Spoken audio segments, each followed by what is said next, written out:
నోటిఫికేషన్లకి రేవంత్ రెడ్డి ఉద్యోగాలు ఇచ్చిండు, కొత్తగా ఇచ్చింది ఏం లేదని చెప్పేసి అంటుండు. ఇంకోటి ఏంటంటే గ్రూప్ 1 మన రాష్ట్రంలో పడక 13 సంవత్సరాలు అవుతుంది సార్. 2 సార్లు క్యాన్సిల్ అయింది.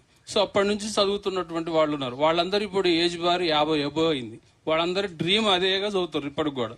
వాళ్ళు ఏమంటారు అంటే 46 కాదు, ఈ ఒక్క నోటిఫికేషన్ కి 51 ఇస్తే మేము తెచ్చినాం కాబట్టి నిరుద్యోగులు పోరాడి కాంగ్రెస్ ప్రభుత్వాన్ని అధికారంలో తెచ్చినాం, ఈ ఒక్క సహాయం చేస్తే నెక్స్ట్ టైం మళ్ళీ యాజ్ యూజువల్ పెట్టుకోవచ్చు అని అంటారు. దాని మీద మీరు 10 ఏళ్ల నుంచి వాళ్ళు మేము అన్ని చేసినాం కానీ నియామకాలు చేపట్టలేదు అని చెప్పడం అంటే భావదారిద్ర్యం ఎట్లుందో అర్థం చేసుకోండి.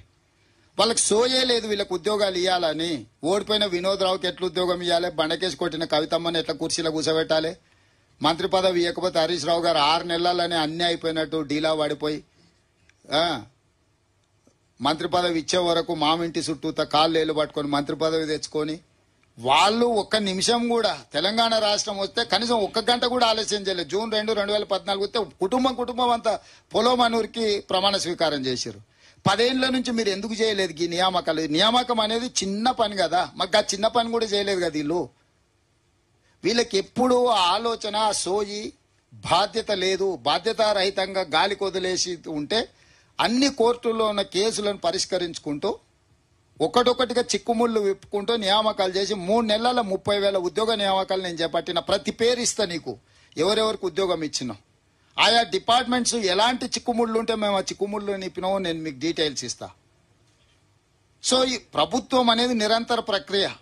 వాళ్ళే చెప్తారు పబ్లిక్ సర్వీస్ కమిషన్ల పేపర్లు అమ్ముడుపోయినా అంటే అది స్వతంత్ర సంస్థ, మాకేం సంబంధం అని.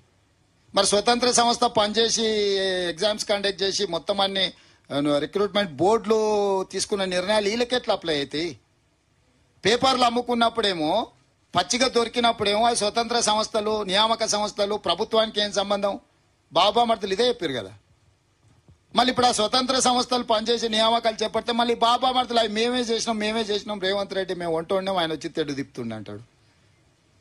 అందుకే నేను చెప్పినా కదా, బయట దూడ లెక్క పెరిగితే కాదా దూడకున్న బుద్ధి ఉండాలని. నెక్స్ట్ గ్రూప్ 1లో 44 నుంచి 46 ఏళ్ళకి చేసినాము. అన్ని సంప్రదించి అన్ని రకమైన ఆలోచనలు తీసుకొని పరిగణలోకి తీసుకొని గతంలో 40 లాస్ట్ నోటిఫికేషన్ ఇచ్చినప్పుడు 44 ఏళ్లతో ఇచ్చిన దాన్ని ఈ 2 ఏళ్ళు వీళ్ళకి వేస్ట్ అవుతుందని 46 ఏళ్ళకి ఇచ్చి ఖాళీ పోస్టులను కూడా అందులో కలిపి గ్రూప్ 1 నోటిఫికేషన్ ఇచ్చినాము. సో ప్రభుత్వ పరంగా నిర్ణయం తీసుకున్నాం, నోటిఫికేషన్ ఇచ్చినాం. ఆల్రెడీ అప్లికేషన్స్ లాస్ట్ డేట్ కూడా అయిపోయింది.